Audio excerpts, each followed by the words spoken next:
And we're here for the Morton County Planning and Zoning. I'm filling in for our chairman, Jesse Kiss, who will not be chairing the meeting this evening, so I'll be chairing instead. And so we'll begin to call this meeting to order for December 17th, 2025. And we're going to begin, if everybody would please stand, and we'll do the Pledge of Allegiance.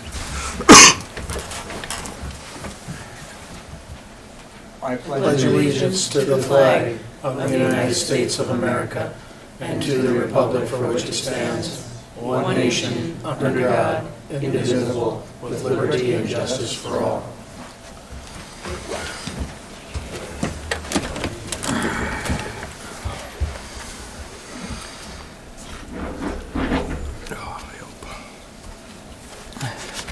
We'll have a roll call of commissioners. Jesse, are you online? Okay. Jackie Buckley? You have to change that now. Sorry. Understood that those two might be online for right now. Yeah, there we go. Maybe Chuck called. Can you hear me? I can now. Okay, thank you. I'm here. Okay, Jackie and Jesse is not here yet. Okay. Andy Zachmeyer? Yes. Becky Wald? Becky's absent. Jarrett Seisler? That's an old sheet. It's gonna be Carter Burger. Oh, I got an old thing here. Who's it? Carter Burger. Oh, well, I know Carter, I got him here. Okay, I got him on an older list here. Mike Braun? Here. Marie Tomac? Here. Carter Berger? Here. Dwayne L? Here. And I'm president also. Okay, we have tonight's agenda put forth in front of us, and I need a motion to approve the agenda. So moved. Do we have a second? Second. We have a motion by Mike Braun to approve it, and a second by Carter. All in favor signify by saying aye. Aye. Opposed? We have also been presented with the approval, the minutes from the November 19th, 25 meeting. And if you need some time to look through that, peruse through it, please do that now.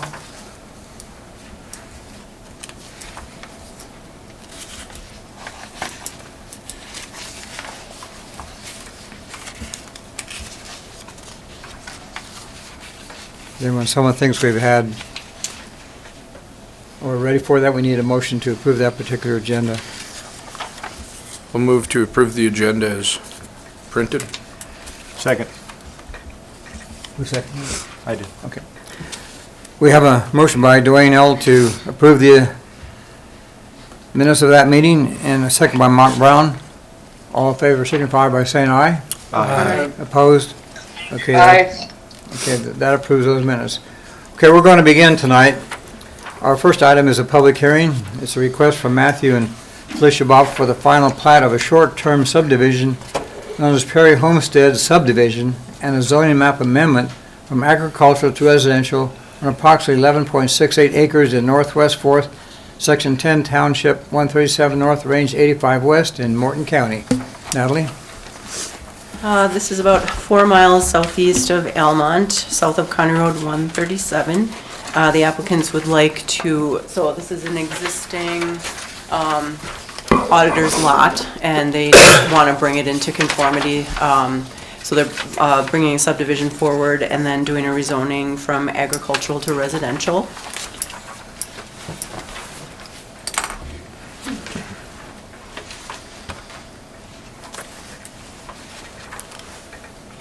They have some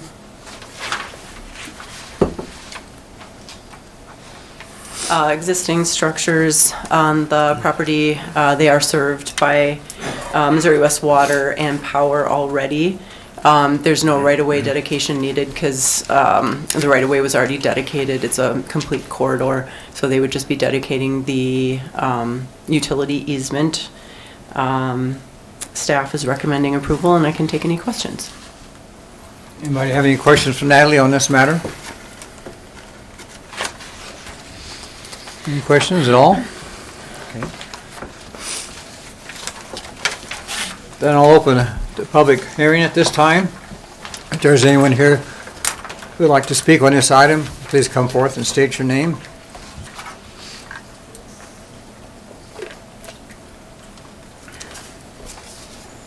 Anybody here who wants to speak on the short-term subdivision zoning map with Matthew and Felicia's Bob? Third and final call. Anybody else here for this public hearing? Seeing none, I will then close this public hearing. So now it's up to the members here as to what action we will take.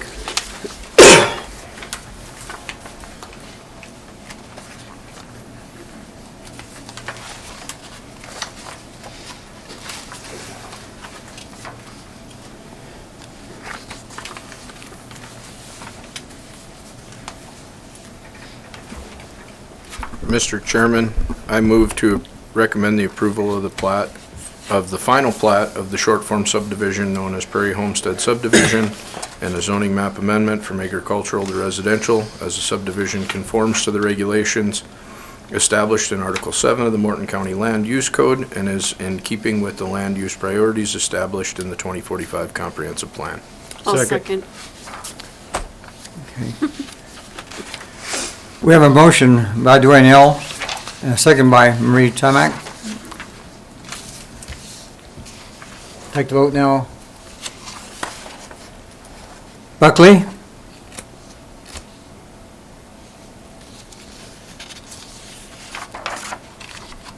Jackie, can you hear me?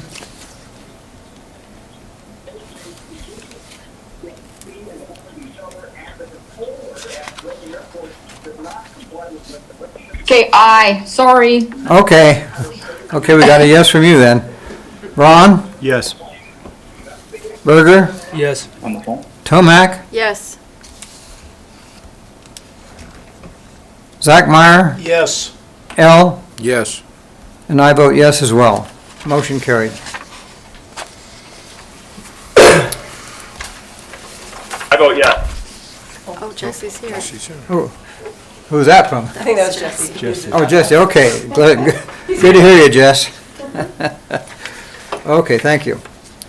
Okay, we'll now go to the second item on our agenda tonight, which is a public hearing. It's a request from Travis and Tanya Bird for the final plat of a short form subdivision known as Brian Forest Subdivision and a zoning map amendment from agricultural to residential on approximately 1.92 acres in the northwest quarter of Section 36, Township 134 North and Range 82 West in Morton County.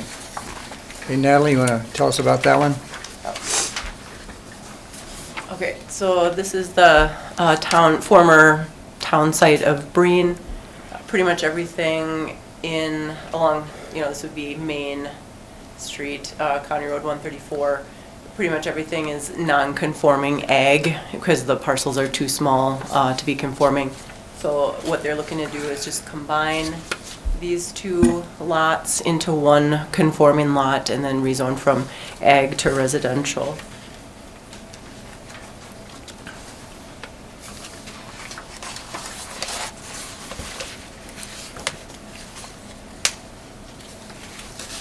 So the county had done a subdivision in Breen not too long ago, and there isn't a ton of room to establish a right-of-way that we would typically have, through a town site. So we kind of settled on a happy medium last time of 33 feet on each side of center line for that road.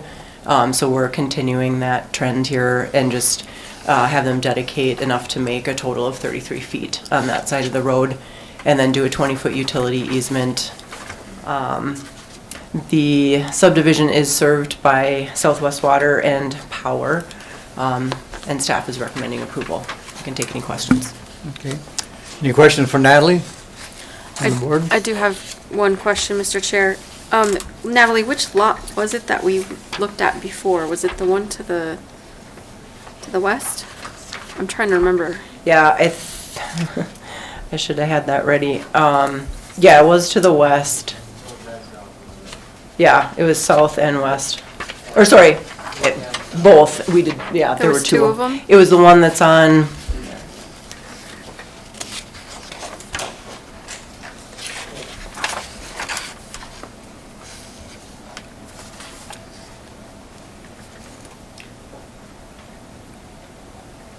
Mark can correct me if I'm wrong, but I think it was this whole big piece, right? And then this, right, yeah, so we established a corridor in there Okay, between those two pieces. okay. I was just trying to remember which lot it was. I couldn't. Yep. Yeah, because this used to, I think the road had, It was a goofy right away it or was something. goofy, yeah, because it was, there wasn't, I can't remember if there was no right of way. It went down the fence straight, it did not curve. Oh, right, it went this way. Yep. Yeah, Vacated. Yep, it went this way, so we vacated and then established a corridor that way. Got it. Yeah.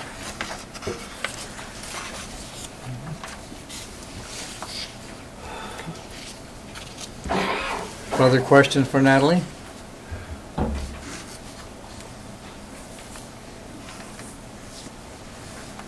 Get any other questions for Natalie from committee? Hearing no other questions, then I'll open the public hearing section for this item.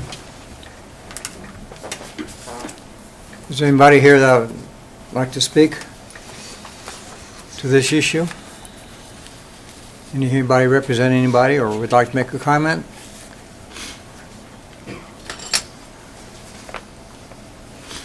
Second call on this public hearing. Anybody would like to speak to our second item? The request from Travis and Tanya Bird. Third and final call. Anybody here to make any comments? Then I will close the public hearing. And then I'll go to the board here to decide what to do.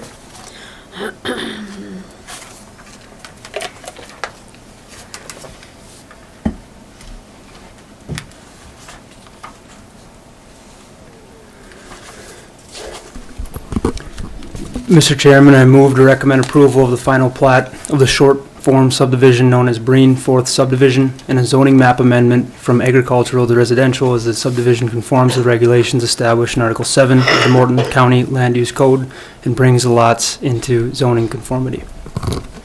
Okay, we have a motion by Carter Berger. Do we have a second? Second. And a second by Mike Braun. Any further comments? Then I'll call the vote. Tomac, Yes. Zachmeyer, Yes. L, Yes. Buckley, Yes. Braun, Yes. Berger, Yes. Kist, Yes. and I vote yes as well, and that passes that motion for that particular item. Okay, moving along, get to the public hearing request from WW Ranch LLP for the preliminary plot of a long-form subdivision known as Harmon Village 24 subdivision and a zoning map amendment from agricultural to residential on approximately 25.73 acres in the west half of Section 12, Township 140 North, Range 82 West in Morton County. Natalie? So this is the next phase of the Harmon Village subdivision. This is phase 24. So everything you see in yellow, that's all residential. This is ag. So the subdivision is here. Future land use designation for this area is 1.5 to 5 acre lots. This subdivision is almost all 1.5 acre lots. There's a few that are 2 acres, so it's 13 lots total.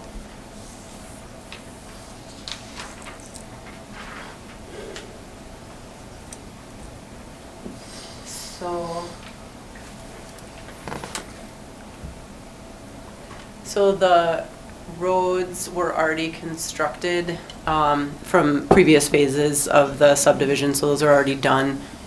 They're leaving this 80 feet between 23rd phase and 24 phase, because there's going to be, in the master plan, there's another set of lots that would go up there, and then the road would curve around back to Terrier Lane. Missouri West Water did say that water service will be available for these 13 lots, and Morgan and Sue can provide power as well. So staff is recommending approval, and I can take any questions.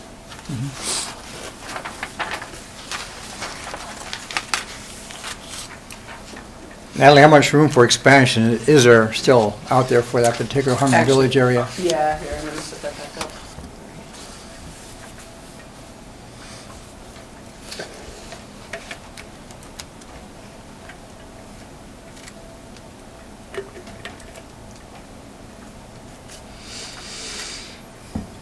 So that's the master plan. This has been on file for quite a while, and whether this will all happen, who knows? But, so this is the phases that have been done. And then this is the current phase, right there. And then that would be the road that would be probably the next phase. So we would have them probably construct that road at the time that they would come forward with those other lots. Okay.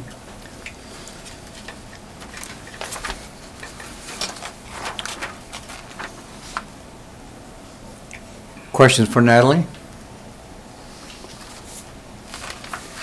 I do have a question, Mr. Chair, so I About haven't, a question about the let Jackie go. Okay, paving of any of those roads, was that discussed at all, Natalie? So Jackie, those roads are already paved. They were paved, I think, in the 21st or 22nd phase. They're done already. Okay, thank you. Yep. So that's kind of part of my question too, is Labrador Drive and Terrier Lane in this area all, Yep. they're all in? Yep. Okay. They've been They're- in for quite some time. I drove up there and took pictures, and yeah, they're done. Okay. Natalie, this is Jesse. Can you hear me? Yes. So, and yeah, I can't see anything right now. I'm driving, so apologies. But is there a stormwater plan for this? So Can't this remember. is, yeah, this is the prelim phase, so that will have to come when they submit for the final plat. Okay, so we'll see that next month or whenever it comes Yep. back. Yeah, I don't want to say next month for sure, because maybe they're not ready, but the next month that they would submit for the final plat, yes. Thanks. Yep. Natalie, does roads have a point when they have to go from gravel to paved? We have not established a policy for that yet. Okay. That was discussed at length, and we can't quite, we're not ready for a policy yet. Okay. Yeah.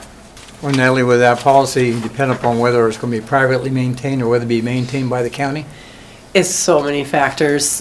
Yeah, I mean, all of the above.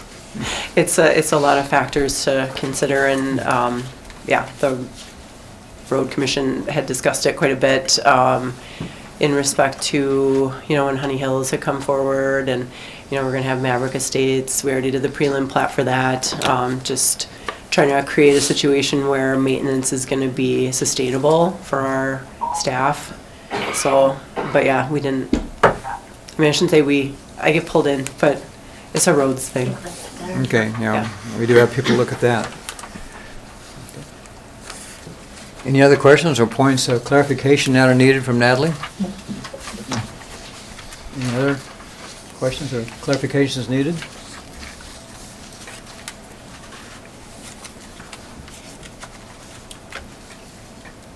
Then we'll go into the public hearing at this point in time.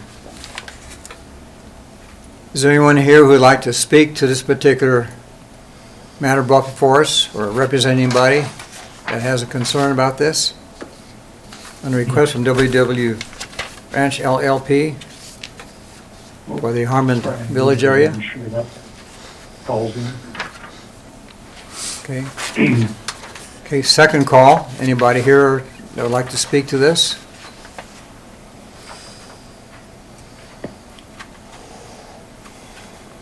Third and final call at this public hearing for the subdivision at Harmon Village. Okay, seeing no one coming forward on this, then I'll turn it over to the commission. I move to approve the preliminary plat of the long-form subdivision known as Harmon Village 24th subdivision and a zoning map amendment from agricultural to residential as the subdivision conforms to the regulations established in Article 7 of the Morton County Land Use Code and is in keeping with the land use priorities established in the 2045 Comprehensive Plan. Okay, Mac Vaughn made the motion to approve. Do we have a second? I'll second. Okay, and then we have a second by Tomac as well. Any other comments? Any other comments? Then I'll call for the vote. Braun, Yes. Berger, Yes. Tomac, Yes. Zachmeyer, Yes. L, Yes. Buckley, Yes. Kist, Yes. and I vote yes as well. And that motion is carried. And that takes care of that matter.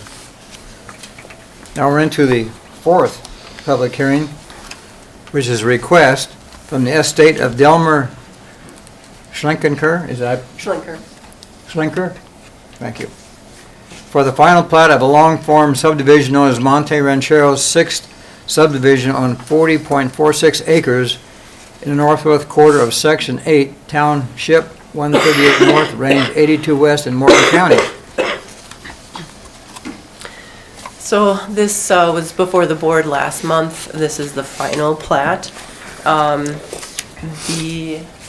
we have, everything is in yellow is residential, everything in between is agricultural. Sorry, my outline didn't adjust. The plat changed. They got participation from an additional lot owner here, which we very much appreciate. So it would be these properties here that are involved.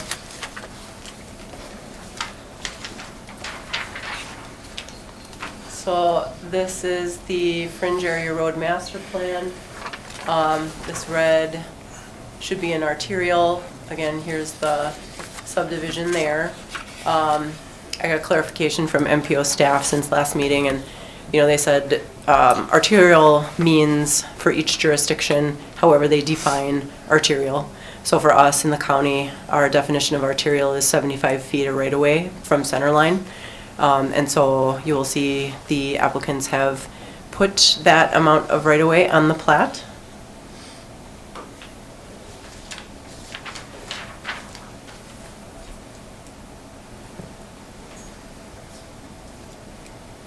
So last time around, we were just looking at lots on this side of Rough Rider Lane, and the plat has been adjusted to include this lot.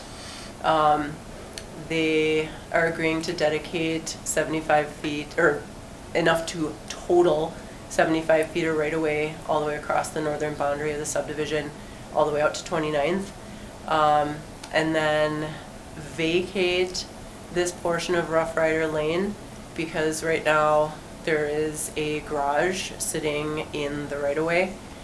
So to correct that issue, there would be temporary turnaround of 40 feet here, and then vacate that portion so that both of those properties, butt up against each other, and then that structure would be entirely on proposed lot 2. So this did go to Road Commission earlier today. Staff's recommendation and Road Commission recommendation are the same.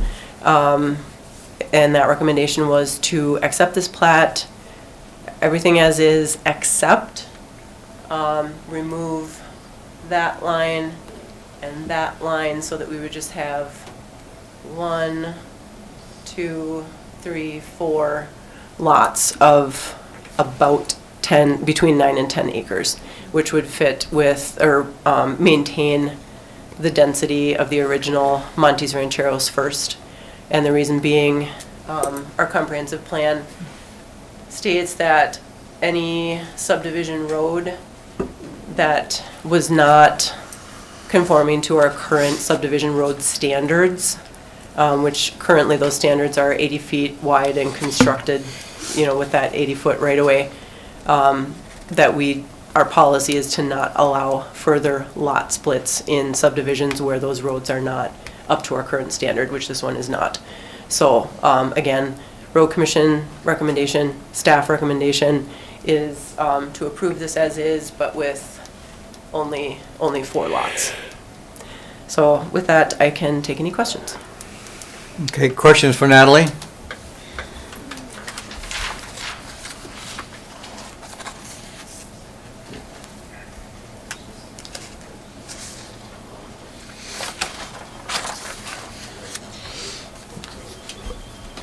Does everybody understand the rationale and everything to move to the 4 lots? Any questions about that?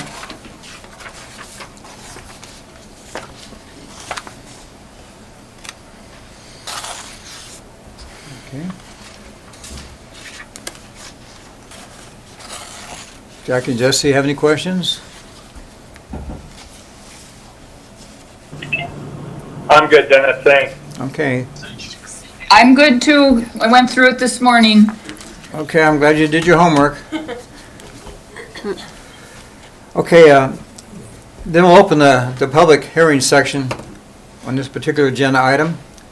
So if there's anybody here in the audience that would like to speak or make comments to or represent somebody regarding to the estate of Delmer Schlenker for this here particular item, please come forward, state your name.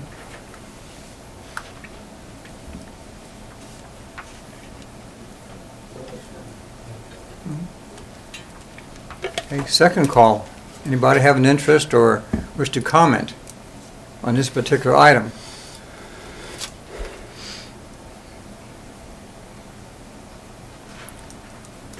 Okay, third and final call. Anybody here wish to make a comment on this item? A quiet group. Okay, then I will close the public hearing. And let the commission now decide what they want to do regarding this.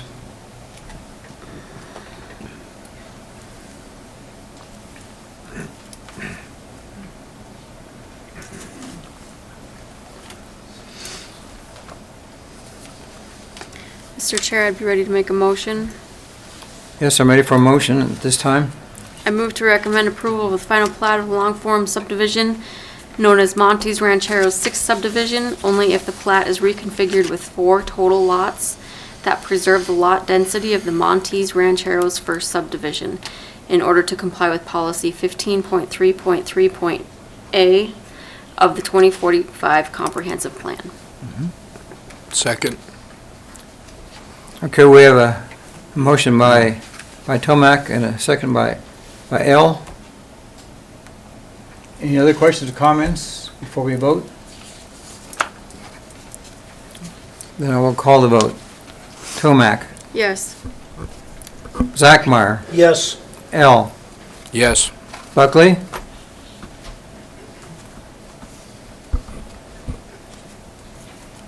Jackie Buckley, you voting on this one? Yes, I Okay. vote yes. I'm Okay. sorry. Okay, thank you. Ron? Yes. Berger? Yes. Kist? Yes. And I vote yes as well. Okay, that takes care of that particular item. Our last public hearing is a request from Brian Dean of Coldwater Outfitters for a zoning map amendment from residential to rural commercial and/or request for a special use permit to allow food and lodging services and a rendezvous point for seasonal hunting excursions.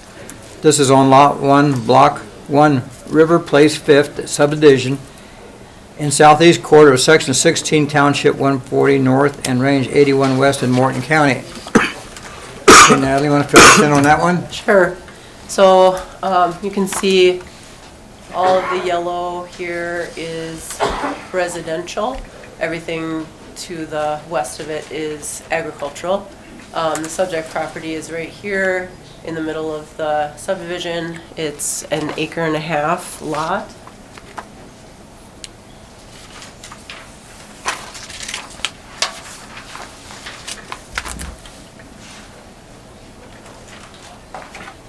So the applicant had applied for a building permit in June, that county issued him a building permit in June of 2022. And that was for a structure that looked very much like a single-family residence. The envelope of the structure is single-family residence.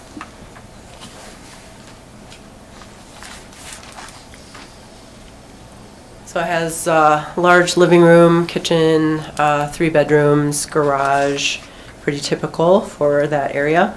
The county issued the certificate of occupancy in August of 2024.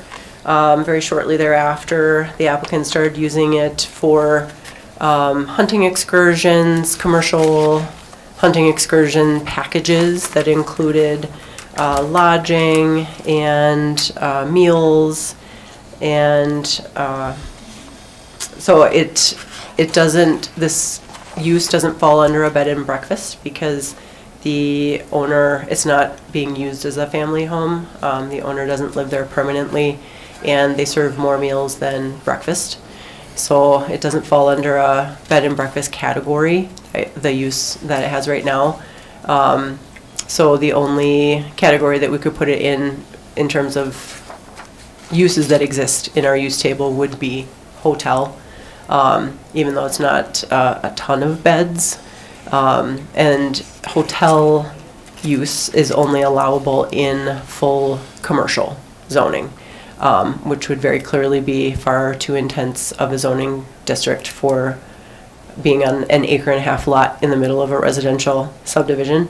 So the applicant is also requesting a temporary use permit for the use. In 2026, he's looking at dates from March 30th to May 29th for spring fishing and October 5th to December 2nd for waterfowl hunting. He said that he is not going to do an ice fishing season in 2026. And so this doesn't fall under a temporary use for any of the temporary use categories we have in the zoning code. It'd have to fall under any other temporary use, which is a special use permitting process and limited to a maximum of 180 days. The days that the applicant is requesting does fall within that 180-day time limit.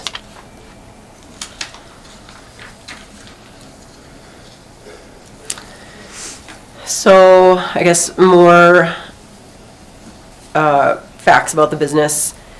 The business employs 4 individuals, 1 who lives on site, 2 within the River Place subdivision, and then 1 who lives in Mandan. As you can see, well, difficult. The numbers are small on this diagram, but it's a 3-bedroom home. It has 15 twin beds and 4 queen beds that are all bunk style. So maximum of, let's see, so it'd be 23, yeah, 23 people if you were maxed out. There's 1 dumpster serving the property, emptied by trans trash 2 times a week during peak season and 1 time a week in the off season. The applicant's narrative states that the lodge sees 2 to 3 guest vehicles per week for a total of 4 to 6 arrivals and departures per week, and then you would count 3 staff arrival departure presumably per day that the lodge is in operation. The applicant did not apply for any type of permits whatsoever for the business. The applicant was served with health and zoning violations on October 27th. And in that letter from my office, I had told him that he could attempt to rezone or try and get, a use entitlement for the property. And if he was not successful, then the county will pursue prosecution of that zoning violation. So there's the zoning violation, the health violation, because he did not get a permit to serve food. And also the property has a semicircle driveway, so 2 approaches. The county did issue an approach permit in May of 2022, but we only allow 1 access point, so he is in violation of that approach permit. The advertising for the business. Online had mentioned the package for lodging included unlimited beer and alcohol. And the applicant did not have any alcohol permits, not from the county, not from the Attorney General's office, and not as a wholesaler with the tax commissioner, so no permits for any of those.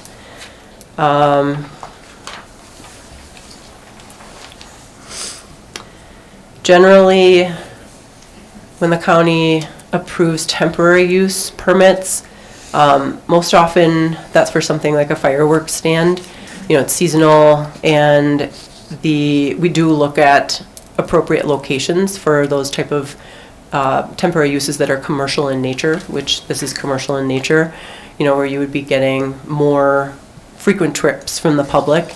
And we want to see those uses, even if they're temporary, located in places where you have arterial roads, you're going to be getting traffic, you know, from the general public. The location of this property is on a subdivision road that does not lead anywhere other than the subdivision. The subdivision is right next to the Missouri River. There'd be no reason for anybody to go out there other than to go to the subdivision or, you know, contractors doing work there. So in other words, it's not a commercial type street where the general public would be passing by. I do have suggestions if the Planning and Zoning Commission did want to approve either the special use permit or do a rezoning. I have conditions I would suggest, but I'm going to leave that until later. But staff is recommending denial of the two requests, both for a rezoning and for temporary or special use permit, just purely based on our plan does not call for commercial uses here, and it is not an appropriate location for a commercial use just based on the residential character of the neighborhood. And I can take any questions, but you also can do questions after the public hearing too, if that's more convenient.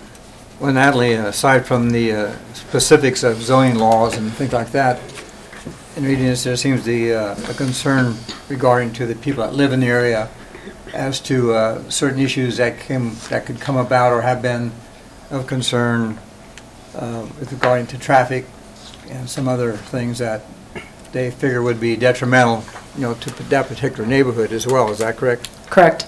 And it is in your packet. The neighbors did circulate a petition so that they could be organized in showing their opinion about this application. I do have a map.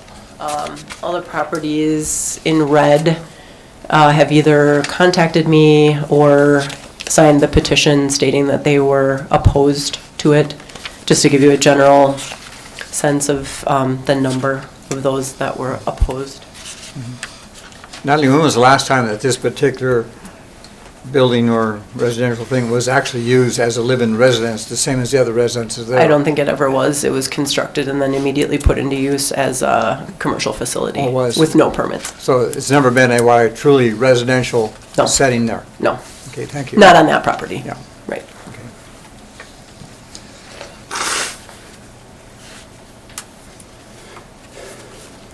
Okay, other questions? Any comments from Natalie? Dennis, can you hear me? Yes, I can hear you.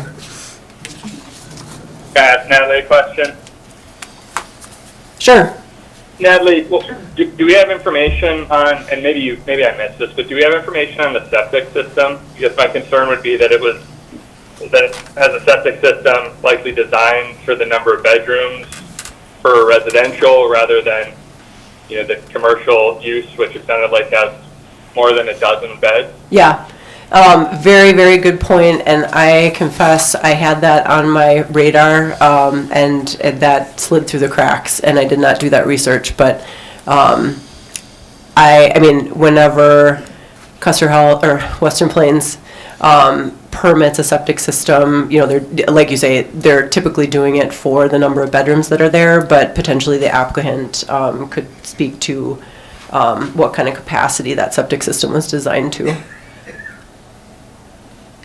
Natalie, or Mr. Chair, can I just jump in there on the septic system Go too? ahead. So, how many acres is the lot? 1.5. So it is 1.5 because the plat's not in here.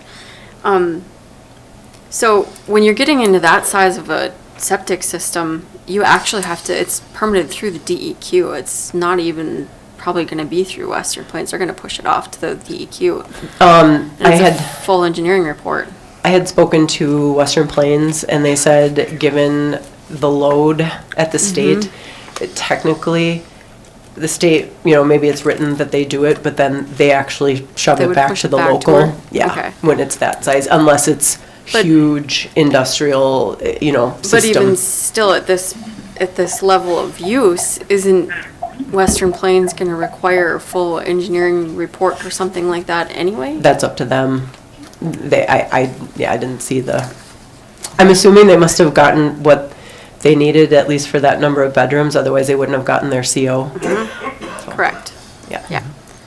But But correct, like not the beds, the Yes. bedrooms. yes, I think that Lana would require more information. Yeah. Okay. Other questions for Natalie from the commission? Other questions? And then I'll open the public hearing on this here first to begin with. I would request that any representative from Coldwater Outfitters are here if they want to make a comment first. And then we can have the opposition following, but if we could have, if there's somebody here from the people applying for this, if they're here to speak on this. Yes, sir. If you guys can hear me, I'm out of the country right now, so I'm sorry if you bad connection. Your name, please? Brian Dean. Okay. Okay, Brian, go ahead. Okay. Appreciate you guys taking time on the meeting to do this. I wanted to begin by clearly stating our intent. We're here in good faith to work with the county to be fully transparent and to ensure that use of this property is properly reviewed and permitted under the appropriate regulatory framework. At no point have we tried to hide our operations or avoid county oversight. As soon as we became aware that our use of the property might require additional zoning review, we immediately engaged with the county staff and responded with full cooperation and transparency. We're not here to expand, intensify, or change the nature of the lodge. We're simply asking the county to determine whether a zoning map amendment or rural commercial or special use permit is the most appropriate and efficient mechanism to properly document an existing limited seasonal use of this property. Coldwater is a year-round guiding service that operates in hunts and fishing trips across multiple states. However, the use of the Mandan property is strictly seasonal. This property will only be used during 2 short seasons of the year, April and May for spring fishing and October through beginning of December for waterfowl. Outside of those limited windows, the property is not used for client lodging or daily operations. This is not a year-round lodge, resort, or commercial venue. It's a low-impact, reservation-only seasonal base of operations with no expansion of any kind being proposed. Speeding has been mentioned by some of the neighbors, and I wanted to speak into that. All the guests and employees receive written and verbal instructions to follow posted speed limits and to drive respectfully through the neighborhood. We have received a citation, warning, or enforcement action related to a lodge-associated traffic, and there's no evidence that our operation has ever contributed to unsafe driving conditions. Even with the seasonal impact, Coldwater provides meaningful economic benefit to Morton County. Our guests spend money on fuel, groceries, restaurants, sporting goods, and other local services. We employ local residents, contract with local vendors, and bring out-of-state tourism dollars into the community with very little impact on the infrastructure or public services. In addition, Coldwater is one of the few guiding companies in the state officially recognized by the North Dakota Department of Commerce as part of this tourism sector, confirming that our operation aligns with the state's economic priorities and rural tourism goals. Morton County has a well-established history of using special use permits and targeted zoning approvals to authorize non-by-right uses in rural and residential zoning districts when those uses are limited in scope, managed, and compatible with surrounding properties. The county has repeatedly relied on this approach to regulate uses that are seasonal, operationally necessary, or unique in nature. For example, this is the Schmidt RV Park, which originally approved under the special use permit and later renewed by the Planning and Zoning Commission on May 28th of 2022. That approval allowed a recreational vehicle campground providing overnight accommodation in a rural setting. Although different in form, an RV park is functional comparably to a small seasonal lodge in that it involves temporary lodging, vehicle traffic, and guest stay without permanent residency intensity. The county's approval and renewal of this special use permit demonstrates that overnight recreational lodging is not prohibited in rural or residential adjacent areas when impacts are controlled. Morton County also approved additional RV parks and camp-style lodging uses through this special use permit process earlier in use, including applications reviewed in 2018 and prior, as reflected in planning and zoning agendas and commission packets. These approvals further demonstrate that the county's consistent practice of allowing temporary lodging and guest accommodations in rural zoning districts under conditions review rather than an outright denial. In addition to lodging-related uses, the county routinely approves special use permits for non-right-by uses, including farm and ranch work dwelling units, which allow limited residential occupancy tied to an operational need, communication towers and utility infrastructure in agriculture and rural in rural districts, wind energy conversion facilities such as the Longspur Wind Project, and commercial signage or limited industrial activities approved through the special use permits when impacts are mitigated through the conditions. Taken together, these examples show that Morton County doesn't apply zoning rigidly or mechanically. Instead, the county evaluates actual impacts, imposes conditions where appropriate, and allows uses that are limited, seasonal, and compatible with surrounding land uses. Coldwater Seasonal Lodge fits squarely within this established precedent. Like RV park approvals, it involved temporary lodging with limited vehicle traffic. Like farm or ranch work housing, it supports the operational need tied to lawful business. And like other special use permit approval uses, it can be very fully conditioned, monitored, and limited by the county. I wanted to close by giving the board confidence in this decision. Approving the request is not a risk. It's not an expansion. It does not increase intensity, and it does not open the door to uncontrolled development. It simply places a low-impact seasonal use under the correct regulatory framework with clear conditions and county oversight. We will comply with the conditions or changes that the county needs to set, and beginning in 2026, our use of this property will become even more limited. Thank you for your time. Okay, thank you, Brian. Now, just hang on, and members of the commissioner have any questions or comments to be made to Brian at this time? Does your facility have a lodging license through the state? No, sir. Okay. We did not know that we needed that until Natalie dropped all the paperwork off at our door. Okay. And we have talked to both of the entities that she recommended we talk with, and they said everything's kind of on hold until they hear from you guys, and then we can go ahead and get those. Okay. Mr. Chairman, question? Yes. Who constructed the second approach onto this property? We did, my team, just to make it easier for, honestly, pulling a boat in and out is easier in a U-shaped driveway than a single. Why wouldn't you try to obtain a second approach permit? It wasn't, I believe I'd have to look back on pictures. I think we had it in when we got this, the CO, and it wasn't something that we did underhandedly. We were just trying to make it easy traffic throughout. So it was something that we had overlooked. It wasn't something that we did out of trying to get away with something. Mr. Chairman, another question would be is why offer alcohol without an alcohol permit? Yeah, we talked to the state attorney's office about this, and we got multiple feedbacks, and then Natalie stepped in, and we kind of, after that happened, we just put the kibosh on it. We were given, as long as we were not selling it to them, we got the okay from them. We got an okay from them as long as we were not serving the alcohol. We are sponsored by beverage companies as a business, and we do not serve the beverages to the people, which was, that was kind of, it was a gray area in the way that we had worked it. So we should not have been offering it on our site, and I did not know that. So we've taken that down, and we don't offer it anymore. But we don't know going forward what we're going to do. We're probably going to cancel the sponsorship. But at the time, we were not buying the alcohol, and we were not selling the alcohol. It was just there at camp for people to take part of. So we did not, because the we got 3 different answers from people at the Attorney General's office and at the county office. When we called her, she even called the Attorney General's office, the lady there at the desk, and yeah, and she got the same answer. So Natalie dug into it a little bit more, and then we decided we're just not going to offer it anymore. Okay. So ultimately, you're doing guiding. I assume you're licensed through the North Dakota Game and Fish as a guide or an outfitter? Yes, sir, and my staff, yes. Okay.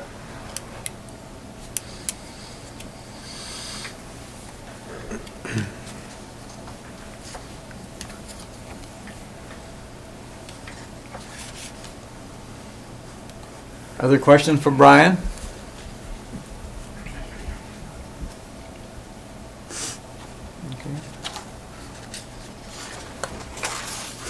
Call again for the commission. Any other questions for Brian? I do have one question. Why did you choose this lot? Yeah, so even when we turned in the plans at the county originally, it was the cabin. The Dean Cabin was the name of it. I built my home down on River Place Drive. We own a home there. I built my brother-in-law a home around the corner on River Place Drive. And it was really just ease of access. We never tried hiding anything. I know when they came through and gave the CO, we had half the bunk beds made. We just did not know that we needed additional. We did not know that we needed additional things when we first started doing this. So we picked a lot because it was in between some of the houses, obviously where I live there and my brother-in-law, and then we also hunt down on the river bottoms there, less than I don't know, a tenth of a mile away from where the lodge is. We do goose hunts down there on Mort's land, and we fish on the river. It's just a central location to kind of where our business is. And at the time when we were looking at building, it was one of the only areas that had 3 different lots that could accommodate the whole gang's move instead of just the one. Did that answer your question? Yeah. Okay. Other questions from Brian?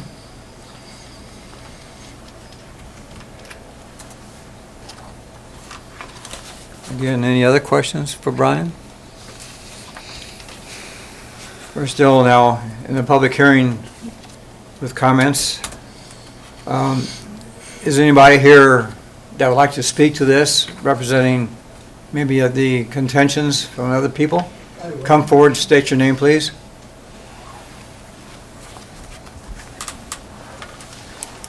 My name is Clyde Wetch. I live near the property in question, and I strongly oppose this zoning change or temporary use permit. The lodge is surrounded entirely by single-family homes. A commercial hunting and fishing operation simply does not belong in the residentially zoned area. Residents have already experienced ongoing disturbances, barking dogs, loud duck and goose calling competitions, slamming vehicle doors, trucks idling and loading gear early in the morning and unloading late at night. Because hunting and fishing starts before daylight, we are regularly dealing with headlights, loud engines, increased traffic well before sunrise, activity that cannot be separated from this type of a business. There has been firearm discharge incidents on or near the property, creating significant safety concerns. Clients and lodge staff frequently drive well above the 25-mile-an-hour speed limit, creating additional risk to family, children, and pets. Game and fish waste in the dumpsters cause strong odors during the warm weather, attract wildlife such as skunks and raccoons, posing not just an odor problem, but also increases the chances of an encounter with a rabid animal. The impacts have already reduced the peace and safety and character of our neighborhood, and the lodge will have a negative impact on the property values. These impacts are not occasional, they are inherent to this type of business. The owner is also a residential builder who knew this use was not permitted and built and operated it anyway. Approving this request would reward non-compliance and set the wrong precedents for others to attempt to follow. I urge the commission to protect the integrity of our neighborhood and uphold zoning standards that residents rely on and deny this request. Thank you. Does any of the commission have any questions or comments for Clyde? Okay, well, thank you, Clyde. Thank you.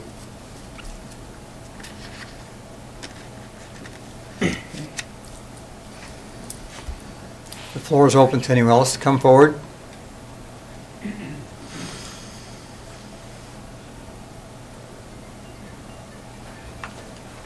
My name is Stephen Hammer. I live at 3228 River Place Drive, north in the division, and I live right across the street from the property being discussed this evening.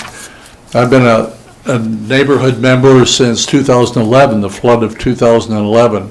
There have only been 2 times when I've been in a neighborhood that has drawn people together. One was the flood of 2011, and the other has been, in this instance, for every person in our neighborhood to come and speak against its passage and try to get this remedied so that our neighborhood can live in peace once again.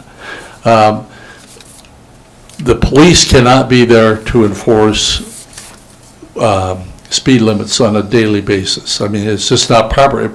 It's not practical for them. I mean, we live in a dead-end street, and so these guys speed in and out all the time.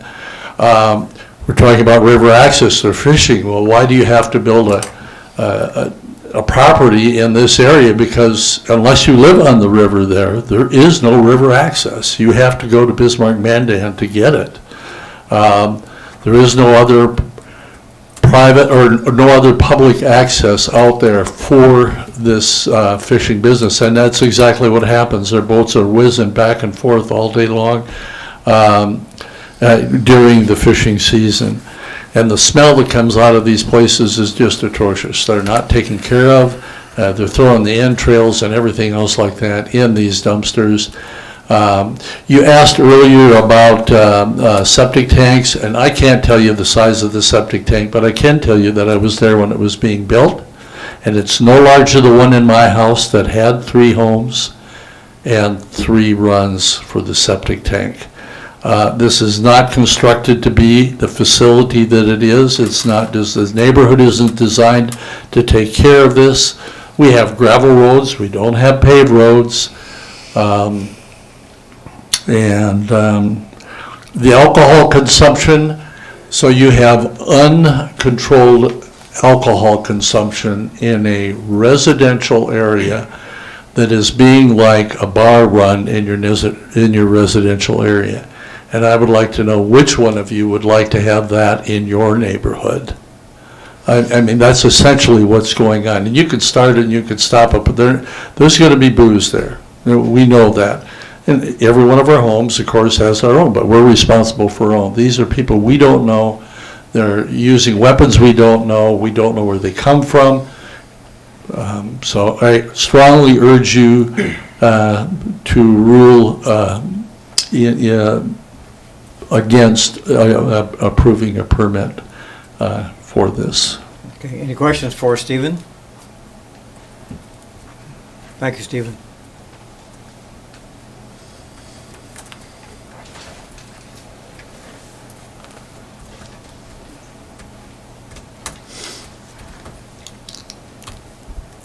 Thank you for the opportunity to speak this evening.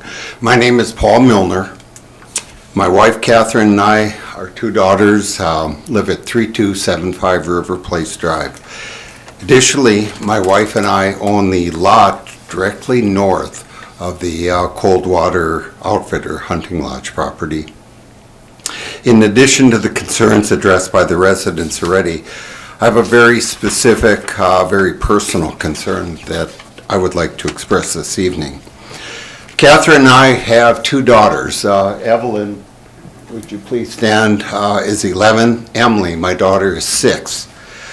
In my opinion, this is my opinion, the presence of Coldwater Outfitters Hunting Lodge presents safety issues for our family, specifically to my 2 young daughters. Historically, before the establishment of Coldwater Outfitters Hunting Lodge, we allowed them to play on the lot that we own adjacent, about 500 feet away from the hunting lodge. At any given time, I have no idea who the people are at the lodge. I have no idea what the combination of alcohol, firearms being discharged. These kids are about 500 feet away from that lodge, and I have concern about their safety being in such close proximity to what's going on at the lodge. So we've cease and desist allowing them not only to go down to our extra lot to play, fly kites, what they used to do. We'd say you can't go down there anymore. They had hopefully wanted to build a home down there when they become of age, and I don't know even what the property value would be at that time. In the past, typically my daughters have gone on walks, ridden their bicycles on River Place Drive. For the last several years, we've been extremely cautious, especially for our youngest daughter who's just learning how to ride her bike. Due to the volume of traffic, the excessive speeds commuting to and from the lodge. We have several situations where there appears to be a total disregard for the speed limit that's on River Place. On one occasion, we had a near miss with my 6-year-old daughter riding her bike with a specific vehicle from Coldwater Outfitter Lodge. At that time, I called the sheriff department, so I'm on record. If you listen to the phone call, I did call, identified the vehicle, asked the sheriff to look into it. When I heard that there have been no citations, there have been no violations, I can attest as evidence that there has been this going on, and I think most of the neighbors will attest to this as well. I believe a commercial enterprise like the Coldwater Outfitter Hunting Lodge has transformed the family nature of our residential neighborhood. And like Steve had asked, or the other people have asked, if you had young daughters or granddaughters, grandsons, grandchildren, ask yourself, would you want them to be exposed to this environment? And then the last comment, or second to last comment I'd like to make is, if this variance is given, will it be in perpetuity? Will they come back and say you've established precedent and we want to continue this? Like I say, I'm extremely concerned. I own the lot next to them. And if I could just take a second, one of my neighbors sent me a couple of reviews of this lot, and I don't know if any of you have looked at these reviews, and I just want to give a sentence or two. One of the reviews that was done just 1 month ago on the 18th of November, and I'll just read. The lodging was deplorable. 10 people to a single toilet, okay, and yet my concern is about the septic system. I have the lot right next to it. I have a shallow well. I would ask this commission, regardless of your decision tonight, could you have some department come out and test the groundwater? We went down 16 feet and we hit water, and I put in 3 wells with a couple of the other neighbors over on Burnaby. So 500 feet away, and this amount of human waste and sewage and parasites from whatever else is going on, the bacteria, I'm concerned about the quality of the groundwater. And then another person wrote, this was an overhyped, overpaid experience. The lodge we stayed in was bunk beds made out of plywood and 2x4s. The bathroom was unclean when we arrived, not cleaned from the last guest. There was urine on and around the toilet, toothpaste and mirror. I think if you look at the pictures that Natalie included in the thing, the dumpster, it does not have a sealed top. You can see that it's overflowing. It often has this horrible smell when you walk by. So again, I appreciate the opportunity tonight to express my concern, my wife's concern to the commission. Thank you. Thank you, Paul. Any questions for Paul? Thank you. Thank you again.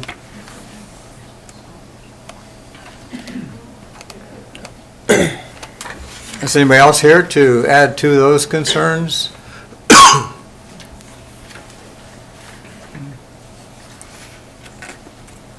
Just a show of hands, how many here, we speak, are in opposition?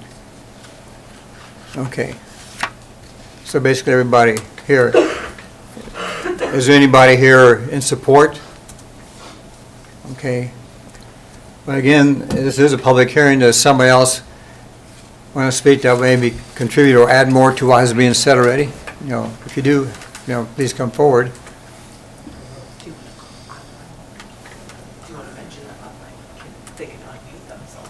Oh, anybody, if there's anybody online too that would like to come forward, or, unmute yourself and make a comment. Yep. Your name, please? Bo Cook, Jorgensen. We live at 3263 River Place Drive North. Okay. Mr. Dean speaks to this as being a low-impact business. The impact has been very significant in terms of traffic, as others have mentioned, as well as total disregard for speed limits and the safety of children and pets and neighbors who frequently used to use this road for exercise as well as for other residential purposes. Many of us moved out here from the city to get away from some of those specific disturbances. This was a very tight, close, tight-knit neighborhood previously, and that character has diminished significantly since this business has moved in. This is going to have negative effects on our property values, and I am also concerned about future precedent that this might set. So we strongly oppose this. Thank you. Okay, thank you, Paul. Bo, anybody have any questions for him? Okay. I know somebody else is just about to come forward out here. I seen you go back down. I don't know if you were hiding again or were you going to come forward.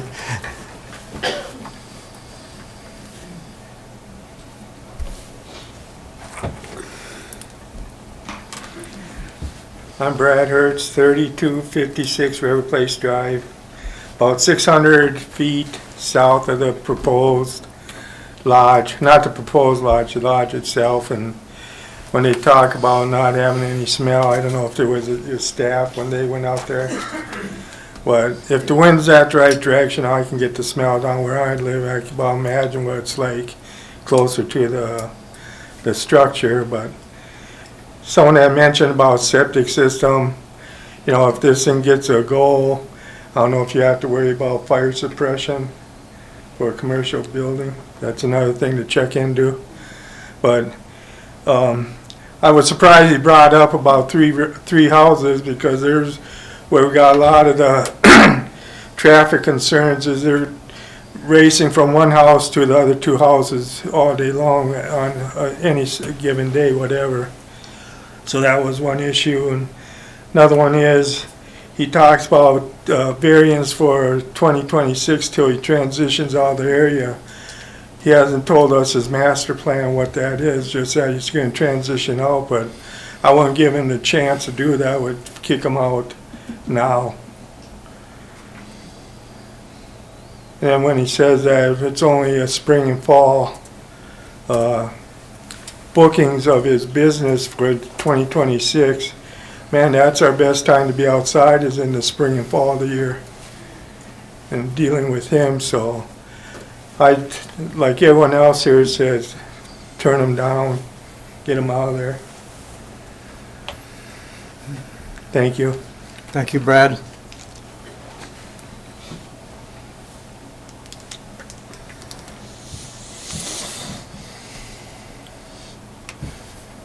Anyone else make a comment in addition to what's been said?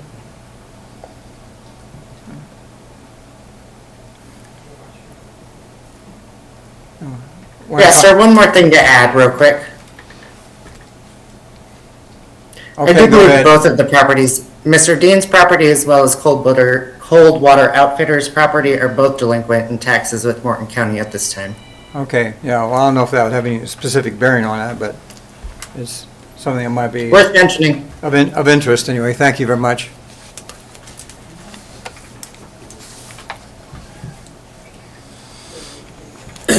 Anybody else regarding public hearing? Second call for public hearing comments? Third call? Then I'll close the public hearing. I would just like to make a comment.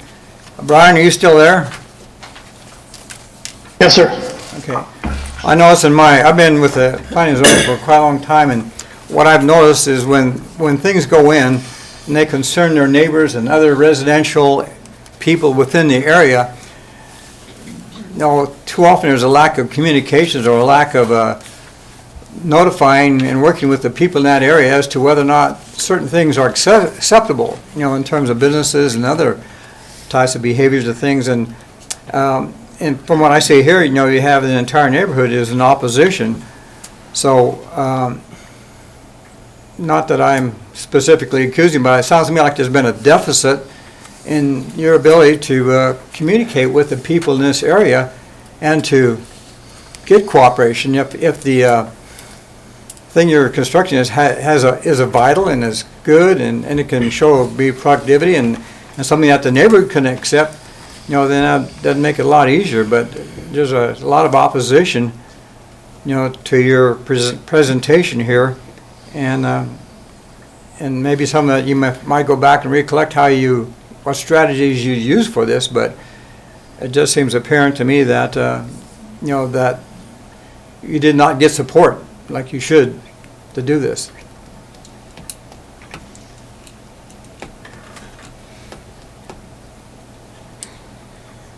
Okay, we're at the end of the public hearing now. Any other comments?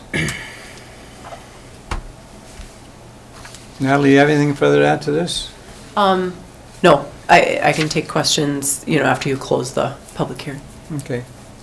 Well, I believe I did close the public hearing after the third call. Did you? Sorry.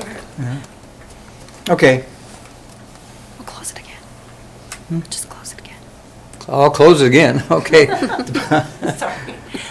I'm sick. My head's swimming. Well, all the excitement here, I didn't keep track. So, okay, the public hearing is closed for this particular item on the Brian Dean Coldwater Outfitters request. And so, Natalie, you have anything else to contribute? No, just that I think it's a completely unsuited use to this property, especially just, Maria's pointing out the size as well. They don't have any formalized parking as they should. So our standards for parking, it depends on what kind of a use you call it. I would say all other commercial uses and go by square footage of the building, and then it would be 15 spaces required, which would probably make sense because that's how many beds, roughly how many beds they have. And we typically, when they bring forward a site plan, we'd make them pave, at least gravel it and have orderly parking. People just park wherever on the lot. And also for a commercial use like this, we would have them put up a buffer between a residential zone and a commercial zone, trees and shrubs, and that's like a 40-foot, depending on light, medium, or heavy. If it's commercial, it'd be medium. If it's rural commercial, it'd be light. Even the light one is 40 feet wide, so you're already running up against enough space on this property to do that. And then if you would have to put in, revise your septic system, I think they're running up against space constraints on the property as well. And I guess to say, if you allow a temporary use of this intensity in this location, that does set a precedent and say, we've decided that this is an okay location, an acceptable location for this intensity of use. And, we do, when we grant special use permits, we look at, we grant them maybe 1 year or 2 year at a time, unless it's a huge capital investment, then we do the life of the project. But for smaller things, we do kind of a trial period of 2 years to see how it goes. And if it doesn't go well, then we say we're not renewing it, so we can evaluate. But, if it was something where you do it once, you kind of do say, we've decided this is an okay location for it, and I don't think it's appropriate here. Yeah, it seems like quite you're mentioning a lot of what-ifs type things, which is not germane specifically to what we're trying to decide right now. But, well, what I'm saying is, if you approve a commercial use here, whether it's temporary or permanent, you've made a decision and said, we decided this is an acceptable location for a commercial type So it's use. precedent. And I'm saying, I don't think it is an Yeah, okay. appropriate location for any commercial use. Precedent there. Yeah. Okay, thank you. Yeah. Okay, goes to the commission here. Mr. Chair, I did have, Hey, Dennis, can you hear me okay? Oh. Yes, I sorry. can hear you, Go ahead. Jesse. Go ahead, Jesse. You want me to go? Okay. So, I guess I was just going to say, you know, in terms of the zoning use, I'm absolutely opposed to, you know, a zoning change in this type of neighborhood. That, as we've discussed before, it just opens the door to a range of potential uses in the future. So I really think that should be off the table. And then even as we think about a special use or temporary use, I guess my opinion is there are way too many, I mean, in addition to the opposition, there are way too many current violations, right, with the approaches, the lodging concerns from Department of Health, and then, yeah, I just have significant concerns with the septic system. Somebody mentioned fire suppression. I think that's a valid concern for commercial, for a residential structure functioning as commercial. So, yeah, I'm pretty strongly opposed in any case, and I guess I'd recommend, Natalie, that depending on, well, really, in any case, what happens tonight, that somebody contact Custer Health and that the septic system be discussed right away. It seems like there are some immediate health and safety concerns with how it's operating right now. So that's all I have. Okay, thank you, Jesse, for the input. Okay, we're still. I was just gonna, Yeah. well, I'm gonna echo just about everything Jesse said, but I was also gonna point out that a couple of these precedent supporting approval things that they put in here, one of them was never completed, if I'm reading the the legal description right. Right, it was a wedding event center. That's south on 1806. South on 1806, they never ended up putting that in. We actually made we kind of made rural commercial zoning for that situation. And it's still a field. And it's still a field. Yeah, I mean, fire suppression, I think, was one of those just, you know, factors that pushed it out of the realm of possibility. Yeah, rural water doesn't have the capacity for that. Right, and you'd have to put in a tank and Yes. pressurize the system, which would be It's quite an engineered expense. systems. And engineered, yeah. And I guess the other thing I would point out on all the examples you mentioned, they are on state highways, not a Yes, subdivision that's road. the other thing I was gonna point out, is Yeah. this other one's on Highway 6, right across from And there's direct ag. Yeah, it's No. all ag. Everything that was mentioned is on a huge ag lot. So Yeah. I think that the precedence shown is not even valid. Right. Okay.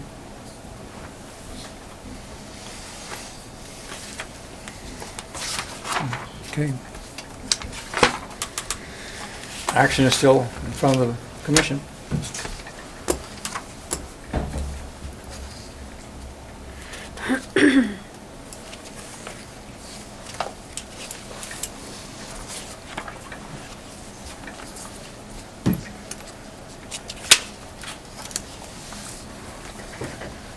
Mr. Chairman, are you ready for a motion? I am ready for a motion.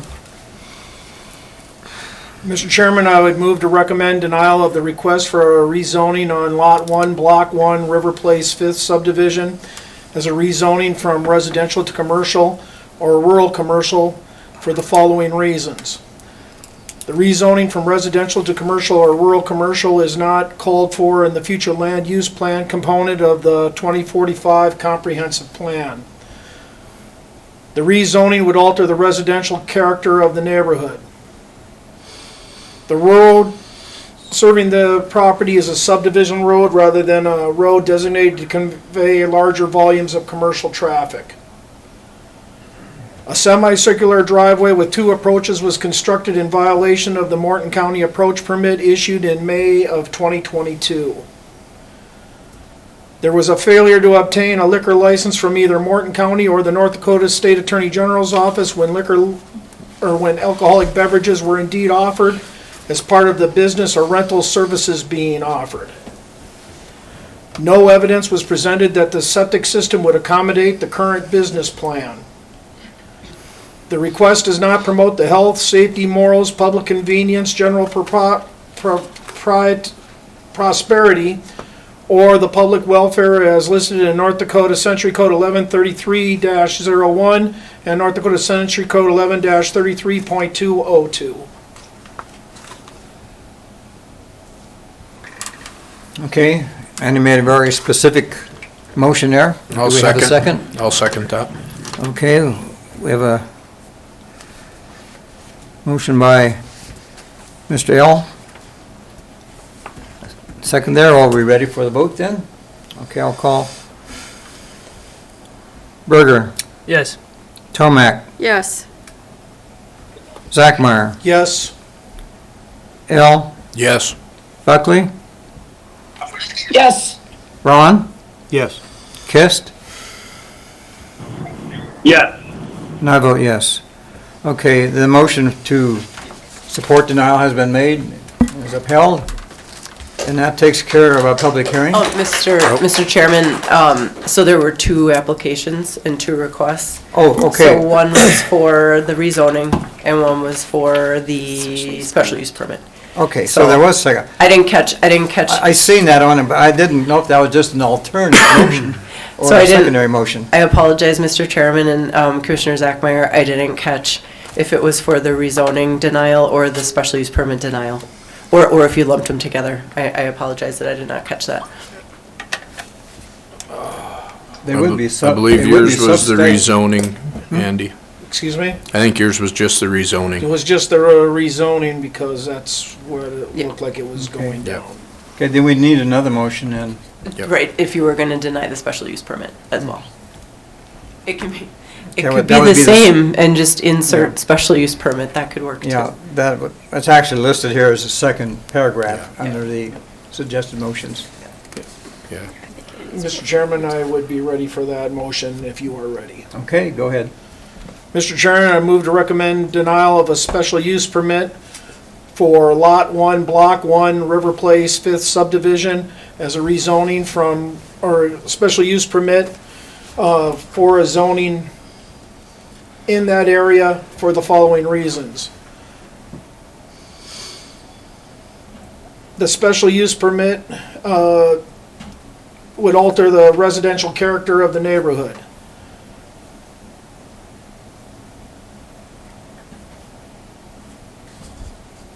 The special use permit would also, the special use permit would not promote the health, safety, morals, public convenience, general prosperity, or the public welfare as listed in North Dakota Century Code 1133-01 or North Dakota Century Code 1133.202. Okay, do we have a second? I'll second. Okay, Marie, second that. I'll call the vote. Berger, Yes.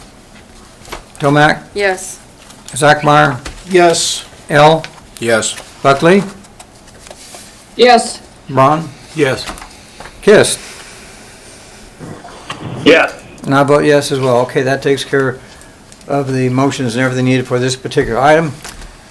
And I thank those that came out here to show interest, and it's very important, you know, when you're concerned about your neighborhood, to be here to publicly support your contentions, because, you know, those things are listened to and are important for us in our jobs to weigh and weigh those things out and make decisions. Thank you again. And Mr. Chairman, just for the benefit of the public, so the county, I will be turning this case over to the state's attorney to prosecute the zoning violation. Also, we'll contact Western Plains, have them look into the septic situation, and then whoever would be responsible for, you know, commercial use and sprinkler systems and so forth. I think that's touchy because it got permitted as a residence and then you got this use violation, so I don't know how far that can go, but well, you know, certainly we're going to be pursuing the zoning violation. Okay. Okay, then we get down to our last item, which is not a public hearing, but it's a discussion. Not a public hearing. So I said it's not a public hearing. Oh, sorry. Yeah, it's discussion, and whether should Morton County establish standards for a cap on wind energy development? That's a question. Yeah, and so, since we had so much talk last meeting about, Long Spur and how much wind energy, how much is too much, I just want to bring this to the commission and ask if you would like me to bring this forward in some kind of formalized language in the land use code or comp plan update or something, if that is the desire of the board. I just want to get a read on what the desire of the board is. Okay. Any thoughts from the board, commission?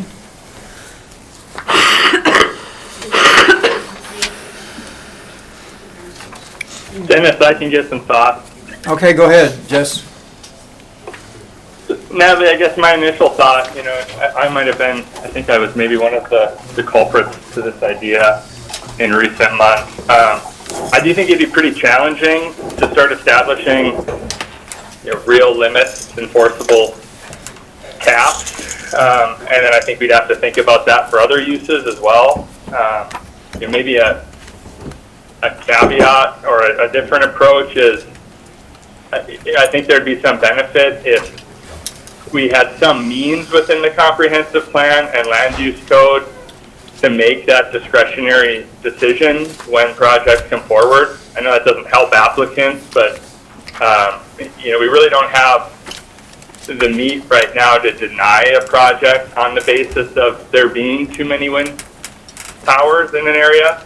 So I don't know if it's just an idea. If there's some means just to give discretion, but I think it's going to be hard to set a number. It's going to have to stay discretionary. That's all I have.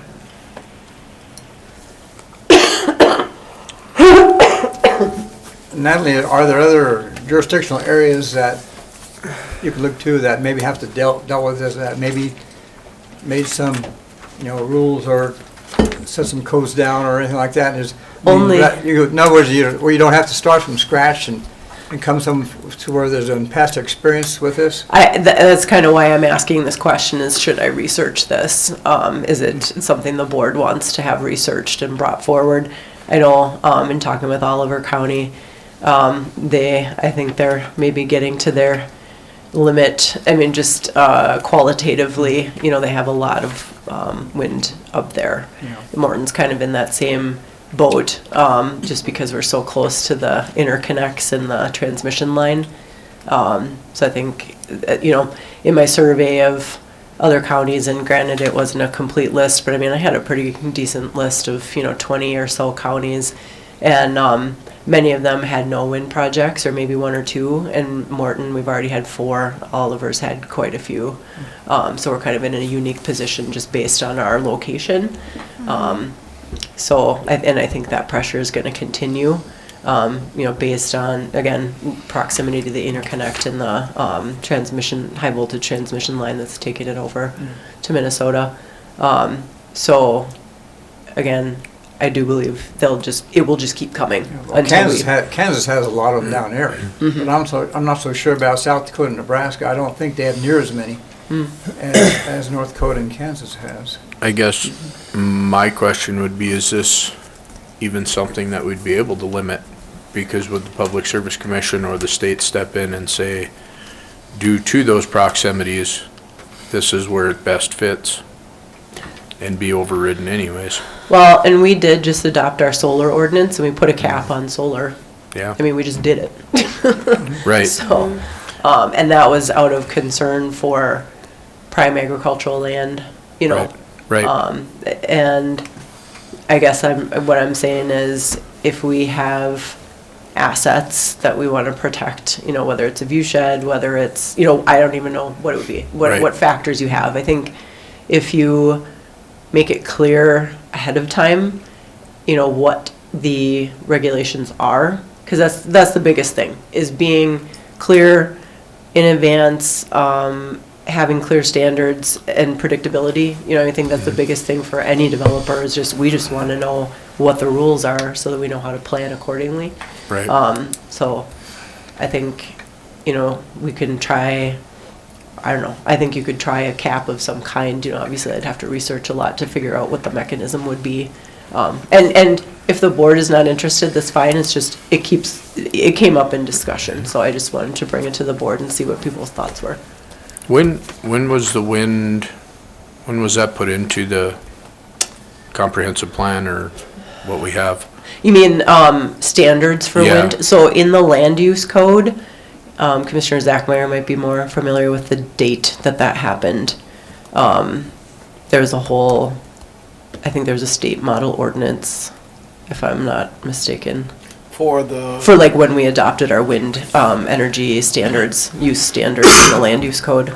there was a model, but it was plain. Yeah, and we had to doctor it up. And that would be my question is, depending on when that was adopted, and then obviously, like was brought up with this time with the heights and the bigger everything, is it something that we need to look at reestablishing distances or looking that way versus just putting a flat out cap? Yeah, and I know that there were other jurisdictions when I kind of took my county survey who, there was one county that had a 3-mile setback for turbines. Yeah, I mean, that's their choice of how to do that. And that Dunn County was looking at reestablishing theirs. They have a 2,000-foot setback. And it was pointed out to me, actually, our 1,350-foot minimum for turbines actually doesn't apply. The state standard even is higher than that. So we're already below what the state standard would be. Okay. So it'd be a question of, do you want to go even farther than 2,000 feet? So. Well, we need some kind of consensus here for Natalie, is to get more information, is basically what it amounts to. Well, and I don't want to go through the process if we don't think it's something we want to adopt, because I got plenty of things to do. Data center ordinances and Harmon inundation zone, that will be coming back in the next year and a half. What our permanent solution is going to be to Zone 1 moratorium for the Harmon Lake Dam inundation zone. That's going to be a big, decision. So, we got stuff to work on. I don't want to go on a goose chase if it's not something we're interested in. So at this point in time, there's nothing being impeded by where it's laying right now. Right, no. There's no business necessity or other kind of necessity in terms of we have to take an action here or come up with something. I mean, it could stay in limbo for right now and not really have any big impact. Yep, it's just we're going to have 2 new wind projects that, if we stay the course, those will be done, and that will be quite a swath of Morton County. And then in the interim, if more come online, it's like, okay, we didn't have anything in place when whatever's next in the pipeline is coming down the pipeline. That's kind of why I wonder if it isn't worth revisiting that wind energy piece, because we've seen where those are going. They're not necessarily as close as this last one was. Is that something that, we can get in so we have a reason to say, look, you're 12 miles from anything else. This isn't making sense on what you have to do, and you are going to be causing issues to those folks that are now living in the middle of it. Unlike this last one, you're already there. They're, trying, just like we did here, commercial stays to commercial. You want wind energy, you keep it to this area, and that's where it's going to be type thing. Is that? And the projects are so big. I mean, there's just no way to say, I feel like there's no way to say, here's the zone in the county where you can put these things. It's just, there's so much research that goes into, where to put towers. So, my thought is, that's why a cap to me makes sense. Some kind of, if that's something the county wants to do, that would be a sensible way to approach it, because it's like, all right, we don't want every mile of Morton County covered with wind turbines. And so it's like, okay, once we've reached some threshold, you're done. And you put them where, because it was where the geotechnical was right, or where the Venn diagram of no cultural resource impact, no habitat impact, no, microwave blocking impact, intersect to put a turbine. But then it's kind of like, okay, then we reach some ceiling. Well, and it may, as these turbines come to their 25, 30-year lifespan, you want more, you put them where they're already at. Fix what you got instead of continuing to grow. Right. we would just have to have something in place that said Right. that, if that That's was kind of what we- I'm thinking, like, would the cap be a number of turbines? Or how would you do the cap? That's, because I don't think you could do a megawatts because of that particular reason right there. You can always rebuild a new turbine on the existing site Yep, Right. and go bigger. right. That you could keep increasing your megawatts. Right. Without taking up Right. extra land. But I don't think Yeah. that people that live out in the rural part of the county want to drive from Mandan to Dickinson and see nothing but But wind turbines, Right. yeah. Kind exactly. of like when you drive from Mandan to Center, you see nothing but wind turbines. Yep, It's a lot. yeah, exactly. They identified in their presentation at our last meeting that they have, I mean, we already talked about they have the power lines so we can connect into it. They've identified the wind, how it, Where they're to go. putting it where they get the most bang for their buck, and that's the wind. And so if we don't have a cap of some kind, Well, don't we still have discretion that when they come before us that, I mean, they can't get it if we deny it, right? But I mean, but, and we can, But- if we but make the- a denial based upon facts, certain things, we can do But that. if they do all of the engineering properly, if they do all of the background permitting properly, there's almost no reason why you can't approve these things sometimes. Unless we think it's in the wrong place. We right. could do that. Yeah, we didn't do it But the sometimes last it's hard to time. prove We that. could. We brought up the wonderful question, how many is enough? But that's as far as we went. I But- think it's time we go a little bit further. yeah. And there are areas of the county where there are no wind farms, and I think folks would like one. But, Yeah. I mean, how much is too much? It's a lot. Okay, well, we can debate the specifics of it all night long. Right. But the question is, very simply, should Natalie pursue it and look for something that is a little more restrictive? Or some venue of a cap. Somebody to give us something to Yeah. work by as a committee here. to- Yeah, so to like, look is at it gonna be a number, or is it gonna be square miles, or what Yeah. is it gonna be? Right, yeah, exactly. So if the committee is, or the commission is interested in taking a look at different types of caps that could exist, yeah, I can, Yes. I can pull something together. Yeah. I'd be curious to know Is what there everybody- is out there. Yeah, Yeah, Yeah, is everybody in agreement with that?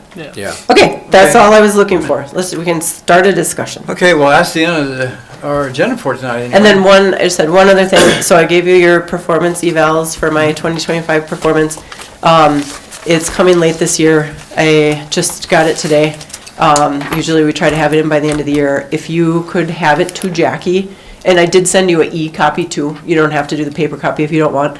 But if you could send it to Jackie within maybe 5 days, it's not too much paperwork to do, so that she could roll it up and get it done before Okay. the end of the year. That would be appreciated. Well, do we have a motion to, We have to have the final hearing. Yeah. The public comment period, you still gotta. oh, that's right. It's not on the list of- Natalie, you aware of any public comments that were made? No public, Okay, we have, for this meeting, we have not received any public comments. Still gotta call 3 times. Should. Any call for public comment? Could be online. Any call for public comment? Third time, any call for public comment? Evidently, we have none. Now we can have a motion to adjourn. To adjourn. Second. Okay, a motion to adjourn, a second. All say aye. Aye. Good night.